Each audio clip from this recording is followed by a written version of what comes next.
நீங்கள் எல்லோரும் இப்போ ரீசெண்டாக நோட்டீஸ் பண்ணியிருப்பீங்களே எங்கே பார்த்தாலும் வெட்டு தீர்ந்தது வெள்ளி கட்டலை அப்படின்னு. அதுக்கு பின்னாடி இருக்க ரீசன் என்னென்னு பார்க்கலாங்க.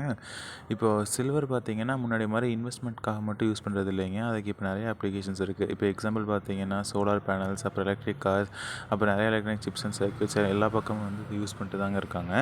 அப்புறம் ரெண்டாவது பார்த்தீங்கன்னா இப்போது சில்வர்லாம் வந்து இந்தியாவில் மேக்ஸிமம் இம்போர்ட் பண்ணுறது தாங்க, சைனா, மெக்சிகோ அந்த மாதிரி கண்ட்ரீஸ்லேருந்து.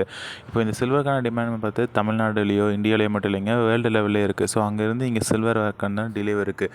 தேர்டு தாங்க முக்கியமான ரீசன். இதான் வந்து ட்ரேடர்ஸோட ஸ்ட்ராட்டஜின்னு சொல்கிறது. இப்போ எல்லாத்துக்குமே தெரிஞ்சிருச்சுங்க, சில்வரோட டிமாண்ட் அதிகமாகிட்டே இருக்குது. அண்டு பார்த்திங்கன்னா அதோட யூசஸ் அதிகமாகிட்டே இருக்குங்கும்போது அப்போ அந்த பொருள் வந்து விலை ஏற போகுதுங்கிறது உங்களுக்கு தெரிஞ்சிருச்சு.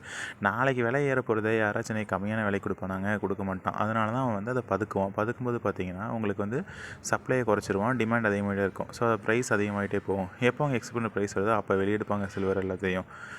Please subscribe for more financial videos. Thank you.